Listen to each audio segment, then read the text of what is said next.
निवाई में आज प्रियंका गांधी की जनसभा, मुख्यमंत्री अशोक गहलोत ने भी बीजेपी की जमकर क्लास ली। सीएम अशोक गहलोत ने भी विपक्ष पर हमला करते हुए कहा कि 2023 में उनका मुकाबला फासिस्ट ताकतों से है। सीएम ने कहा कि बीजेपी की केंद्र हर सरकार हर बात में गांधी परिवार का नाम सामने लाती है। उन्होंने कहा है कि बीजेपी के लोग गांधी परिवार से डरे हुए हैं।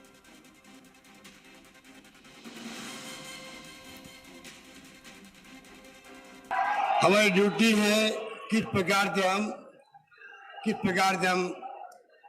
इस माहौल के अंदर मुकाबला करें उन ताकतों का जो फासिस्टी है। कोई यकीन नहीं लोकतंत्र के अंदर उन लोगों का मुकड़ा पे लोकतंत्र का वो सत्ता में आ गए हैं। 9 साल हो गए उनको, जो वादे किए थे झूठे साबित हुए तमाम वादे। इस रूप में देश आज जिस रूप में शासन दिख रहा है, हर व्यक्ति चिंतित है क्योंकि जुडिशरी दबाव में है। इनकम टैक्स, ईडी, सीबीआई का दुरुपयोग हो रहा है। प्रधानमंत्री जी बोलते हैं भोपाल के अंदर एनसीपी के बारे में, वहां करप्शन बहुत भयंकर है, 80,000 करोड़ का। 2 दिन बाद में वहां पर किस प्रकार से अजीत पवार को गवर्नमेंट शामिल किया गया, वित्त मंत्री बना दिया गया। तो आप सोच सकते हैं कि देश में हो क्या रहा है। इस सोच के साथ हम आगे बढ़ रहे हैं। इस सोच के साथ में राजस्थान प्रगति कर रहा है। इसीलिए हम एक के बाद एक स्कीम ला रहे हैं। 10 योजनाएं दी हमने, वादा किया, जिस प्रकार से वादा किया था हम लोगों ने, महंगे राशि में लागू हो गई हो। लोग कहते हैं आश्चर्य हो रहा है। बजट में जो घोषणा होती है, चाहे सड़क की हो, पानी की हो, डिस्ट्रिक्ट हॉस्पिटल की हो, मेडिकल कॉलेज की हो, तहसील की हो, नगर पालिकाओं की हो, पीएचसी, सीएलयू, कुछ भी हो, तो प्रधानमंत्री मोदी जी मैं पूछना चाहूंगा आपको, अमित शाह जी को, बार बार आपको गांधी परिवार का नाम लेना क्यों पड़ता है? क्यों आप डरे हुए हैं? आप भयभीत है इस परिवार के नाम से ही। और हमें गर्व है कि इस परिवार का नेतृत्व हमें मिल रहा है, मिलता रहा है, मिलता रहेगा। और पूरे देश के अंदर आप देखेंगे इतिहास बना दिया है। इंदिरा गांधी शहीद हो गई, खालिस्तान नहीं बनने दिया। पाकिस्तान 2 टुकड़े कर दिए इंदिरा गांधी के जमाने के अंदर। वो इंदिरा गांधी महान नेता थी। राजीव गांधी शहीद हो गए देश के लिए, इंदिरा गांधी शहीद हो गई। आप सोच सकते हैं कि देश के अंदर, मुल्क के अंदर जिस रूप में त्याग, बलिदान, कुर्बानियों की कहानी आजादी की पहले की भी, आजादी के बाद की आपके सामने। और इस खबर पर ज्यादा जानकारी के लिए मेरे सहयोगी शशि मोहन शर्मा हमारे साथ जयपुर से लाइव जुड़ गए हैं। शशि, जिस तरह से देखा जाए टोंक की निवाई में जब जनसभा हुई तो जहां एक तरफ प्रियंका गांधी वाड्रा धारती नजर आई और बीजेपी पर जमकर निशाना साधा, तो मुख्यमंत्री अशोक गहलोत ने भी ये कह दिया कि गांधी परिवार से बीजेपी के लोग डरे हुए हैं।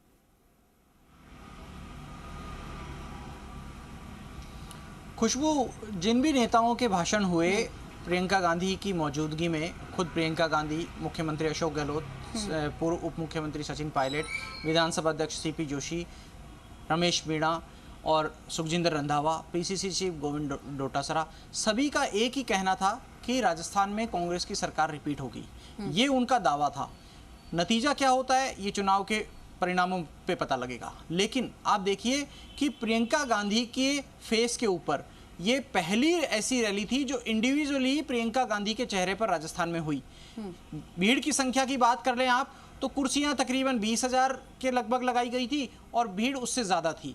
और कई जगह लोग खड़े हुए भी दिखाई दे रहे थे। ये अनुमान मोटे तौर पर इंटेलिजेंस एजेंसियों की तरफ से लगाया जा रहा है कि 25 से 30,000 के आसपास की भीड़ थी।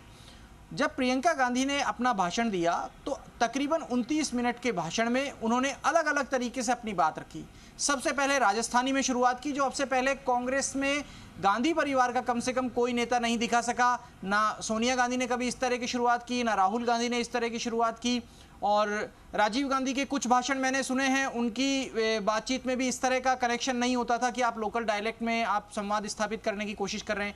उन्होंने सभी भाई बहनों को कहा कि राजस्थानी में कहा कि राम राम सा, और ये कहा कि जोधपुरिया देव जी और गणेश जी की जयकारा लगवाया, धन्ना भगत का जयकारा लगवाया, जो देवी देवताओं की मान्यता टोंक में है उनका जयकारा लगवाया। और ये कांग्रेस की शैली बिल्कुल नहीं रही इससे पहले, तो शैली में बदलाव दिखा।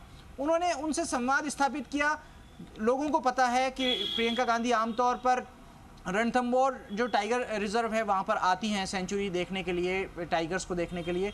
तो उन्होंने उनसे उसी तरीके से संवाद किया कि त्रिनेत्र गणेश मंदिर है, उन गणेश जी के मंदिर में वो खुद भी गई हैं। उन्होंने देखा कि महिलाएं शाम को निकलती हैं, अंधेरा हो जाता है, वहाँ से बाघ और दूसरे जो जानवर हैं, जंगली जानवर जिनसे लोगों को नुकसान हो सकता है, वो आते हैं। फिर उन्होंने कहा कि लोगों की ये आस्था होती है कि भगवान का आशीर्वाद उनके साथ है, इसलिए उनके साथ में कुछ भी गलत नहीं होगा, किसी भी जानवर का हमला नहीं होगा। और उन्होंने ये बताया कि नेता और जनता का कनेक्शन ऐसा होना चाहिए जैसे भगवान के आशीर्वाद के बाद किसी व्यक्ति का कोई कुछ नहीं बिगाड़ सकता, वैसे जनता के आशीर्वाद के बाद नेता का कोई कुछ नहीं बिगाड़ सकता। तो उन्होंने जनता को बड़ा बनाया। उन्होंने लोकतंत्र में कहा कि जनता से ही सब कुछ है। उन्होंने ये भी बताया कि उनकी पार्टी की सरकार कैसे लोगों को राहत दे रही है। 1000 रुपए का सिलेंडर 1100 रुपए का सिलेंडर देश भर में हो गया। उन्होंने कहा यहाँ 500 रुपए में मिल रहा है। और दूसरी चीज़ें महंगी हो गई। मोबाइल से कैसे लोगों के जीवन में सुधार आएगा, बच्चों को पढ़ाई में फ़ायदा मिलेगा, ये चीज़ उन्होंने बताई। लेकिन साथ ही उन्होंने ये भी कह दिया कि कांग्रेस पार्टी कुछ अलग नहीं कर रही है, जनता को उसका हक दे रही है, वो हक जिस हक के लिए जनता ने कांग्रेस को सरकार में बिठाया।